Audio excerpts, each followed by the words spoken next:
In a significant recognition of indigenous sovereignty and the rights of indigenous nations, the United Nations has published its 25th report on biodiversity and human rights, featuring the official submission of KAILASA, the first ever sovereign state for Hindus and a founding member of the United Ancient Indigenous Enlightened Nations, the UAN.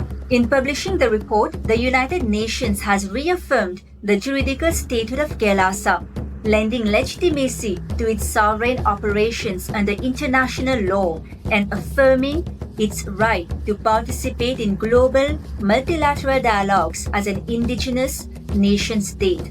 This acknowledgment strengthens the legal and diplomatic standing of KAILASA and the allied member nations of the UAN in advocating for biodiversity, spiritual freedom, and indigenous rights. KAILASA is a founding member of the United Ancient Indigenous Enlightened Nations, the UAN, a pioneering intergovernmental body uniting indigenous nations and diasporas across the globe to promote ecological harmony, ancestral governance, and spiritual sovereignty. UAN stands as a beacon of indigenous solidarity and wisdom rooted in shared values of sustainable living, reverence for nature, and cultural preservation. Its membership spans indigenous traditions from Africa, the Andes, the Americas, Europe, the Caribbean, Oceania, and Asia.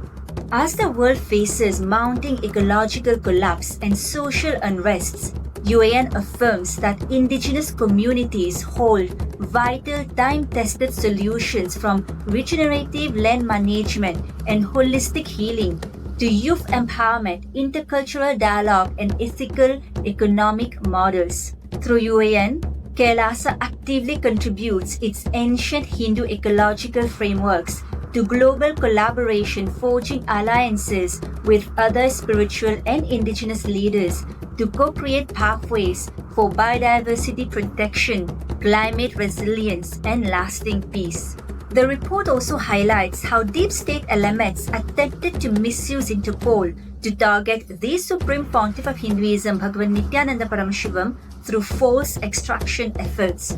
Interpol rejected the request, citing it as politically motivated and incompatible with human rights. The court rebuked the police, exposing the abuse of international legal systems and reaffirming the Supreme Pontiff of Hinduism, Bhagavan Nityananda Paramashivam's protected status as a persecuted religious leader.